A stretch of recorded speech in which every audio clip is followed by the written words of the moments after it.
Guys, this is Astronaut. So we've got the patch notes for the 14th of November. So what is included in this one? We have episode 2, new area opening up, chapter 5-2, South Fortress City, Pearland open.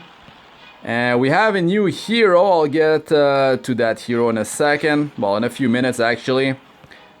We can see here the rewards that we can obtain from this new area. And some of the mission requirements. And the star rewards, usual stuff there. These are the things you're gonna need to actually open up the AP exchange. And when you open it up, 3 special alarm loop. If you don't have those, get them. Pair of boots, attack set, attack percentage main stat. They're gonna be shown right here. So you need 400 AP. And I mean it's really solid pair of boots on heroes that need that extra bit of attack. And here's the new exclusive equipments for 3 different heroes. Sirmia, Cirilla. Wait, no, we already have those. It's gonna be added to the that area in the Alchemist Steeple where you can actually craft, exclusive equipment. But the other 2 heroes, General Purgus and Bellona, that's it. So let's go over that stuff here. So General Purgus, he's getting, health percentage on this, so that's good. I mean, we need him to be quite tanky. 20% chance to increase defense of the caster for 2 turns when attacked. Oh boy, that's, well, it's 20% chance, so it's RNG, but that's not bad because it lasts for 2 turns. If you can bait dark enemies into him, it's bound to happen eventually, but you could be unlucky, and we all know how that goes down. Increase combat turniness by an additional 3%. That is actually quite solid. I believe it's 15% CR boost he's getting every time he's getting attacked, so it's going to be 18% after skill ups. Very cool. Decrease skill cooldown by 1 turn for his ultimate, so if you need a higher uptime on stuns, you're pairing him up with Specimen Says, then there you go. Sirmia, she's getting attack percentage on that, so that's very good. That's what we want. We want her to one-shot. She has an extra, grant an extra attack, 25% chance. That's pretty deadly. Hot Streak grants a barrier to the caster for 2 turns. Barrier strength increased proportional to the caster's attack. I mean, if you need that extra bit of survival, I guess. Decrease skill cooldown of Hot Streak by 2 turns when an enemy is defeated. Oh. So Hot Streak's the one that buffs her 2 turns. Yeah, that's pretty crazy. Yeah, that's pretty solid. I could have made a mistake there. Let me check actually. Okay, so I have her opened up here, and yeah, Hot Streak is skill number 2, the one that gives her greater attack buff, and also reset the cooldown of her ultimate skill 3, as well as granting her an extra turn. It's 4 turn cooldown after skill up. Since you're getting an extra turn, that means, wow, it's that's crazy. That's a 3 turn cooldown basically, and then you land a kill, and this thing, I mean, it's 100% chance that it will trigger. So man, you can just keep on going. That very cool exclusive equipment. That's pretty OP. Okay, Bellona, she's getting some effectiveness here. That's good because we want her to land, her defense break. And dispel 1 buff each from all enemies. Whoa, okay. And the other one is increased chance of decreasing. Increased chance. Oh, okay. Razor Wind Fan. That's her skill 3. I'm gonna open her up here. So yeah, that's her skill 3. After skill ups, this thing has 80% chance to land defense break. So you're gonna have 100% chance when you actually use the skill. When she triggers it, after she builds 5 focus, she automatically you know, cast it when she uses skill 1, and that actually gets 100% defense down if you have skill ups already. But now when you use it, it's gonna be 100% chance, so that's good. And butterfly fan, that's skill 2 and AoE, and dispelling a buff from each enemies. That is pretty dangerous, man. I mean, for PvE, she's already OP, and now, I mean, that's even better. I would say that the first one, well, let's see this one. Decrease combat readiness of all enemies by 15%. Yeah, depends on the situation. I would say it's probably the first one, you know, or the last one. Yeah, unless you want that, you know, 100% chance to defense break if it's that bad, if you really need it. Okay, so the new hero, Kawana. I went through her skills real quick. So Fire Thief, and she's getting health percentage memory imprint for the team. For self, I don't know. And her star sign is PC. I don't know how to pronounce that, unfortunately. So skill 1, 35% chance each to inflict 2 bleeding effects for 2 turns. If the enemy is debuffed after the attack, additional damage is inflicted. So it's after the attack. So if you do land it, or if the enemy is already debuffed, then you will inflict additional damage. So it should be a separate number, or it's going to be, I mean, adding up on top of how much damage she dealt initially. We actually are getting 50% effect chance here, so 50% chance to inflict 2 bleeding effects for 2 turns. It's definitely not bad for skill 1. Skill 2 cooldown is 4 turns because that thing's pretty OP. Attacks all enemies with a Flame Guardian, increasing attack of all allies by 2 turns. That's already very solid on top of dealing damage. And then all allies, if all allies are fire elemental heroes, grants all allies skill nullifier once. Are you kidding me? That thing though is pretty deadly.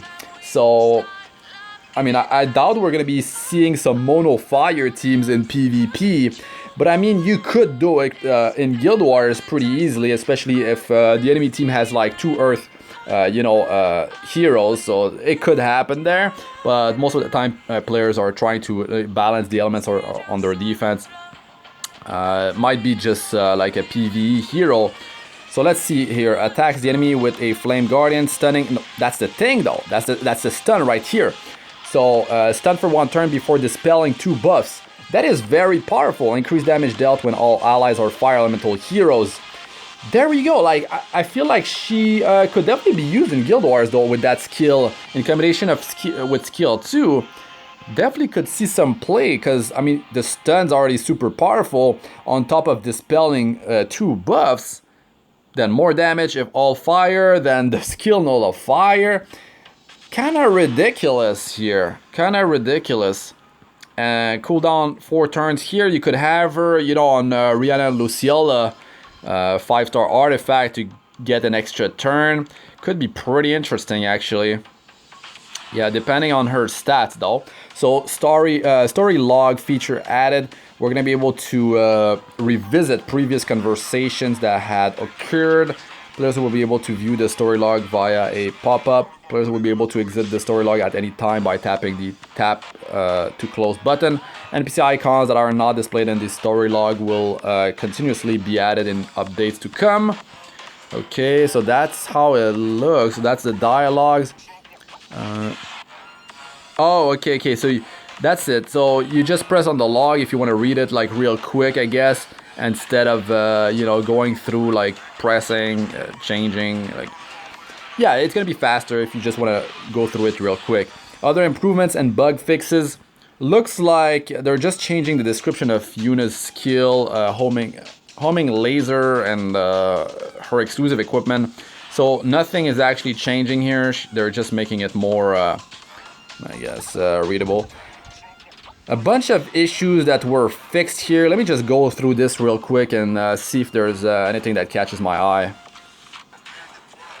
Okay, so I went through this real quick. There's actually some pretty cool things that are happening. I mean, they're saying that like they did some changes in the previous update on the 24th of October, and they didn't actually say in the patch notes that what they changed. So they're saying that we recover 30% of the hero's HP after a battle was completed.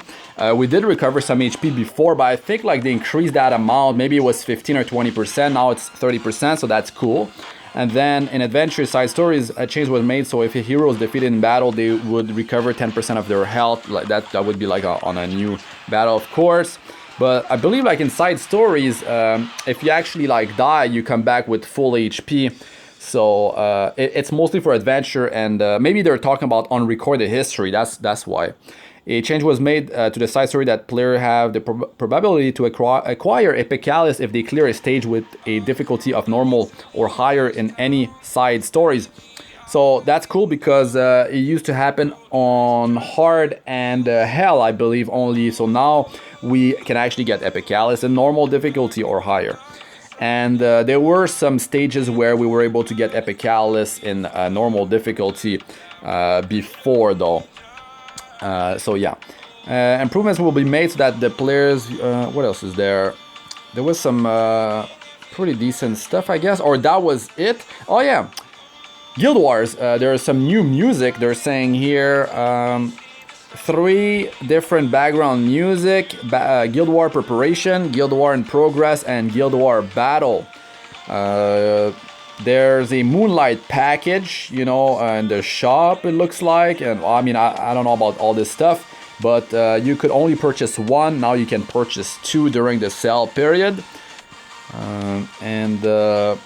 Oh yeah, they're adding a pop-up. So when you want to synthesize a pet, you get like a warning. If you don't select a skill, there is going to be a pop-up that says so. So like some players, they probably like, I'm sure a lot of players forgot to select their skills and lost like a S-grade, S-rank skill, unfortunately, or maybe even more than 1. So yeah, and they're gonna improve the tutorial and some like just changes like typos and some small issues. Nothing looks to be like major down there. But yeah, so that's gonna be it for this one, guys. Let me know what you think about these patch notes. Let me just go and check real quick if there's something else. I'm Astronox. Like, comment, and subscribe for more. Press the bell icon to be notified whenever I release a new video, and check out my other videos. They should be showing up on the screen now. Playlists of all sorts: Arena, Guild Wars, guides, tips, and how-tos, and Abyss Floor 62+. So check those out if you haven't. And also join my Discord server. The link is in the description. We're at over 700 members now, so come join the fun. That was like the breakdown for the patch notes. So yeah, I mean, pretty cool. Nothing major. I mean, nothing crazy. Not like a big update, but we're getting 3 exclusive equipments, and they are actually quite solid. I mean, they are very good in my opinion.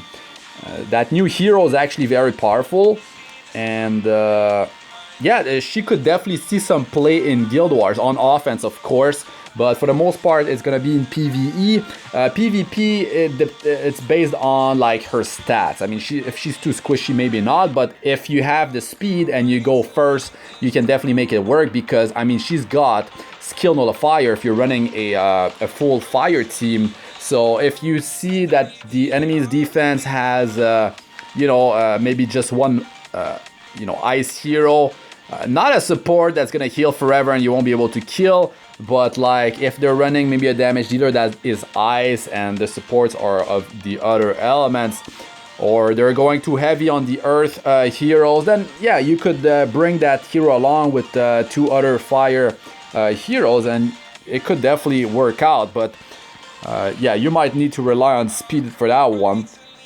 So yeah, the story log, that's pretty cool too. I'm sure a lot of players want to go through the text real quick and not have to like just click and go between scenes. So yeah, that's really it for this one, guys. Good luck with all you do. Peace out for now.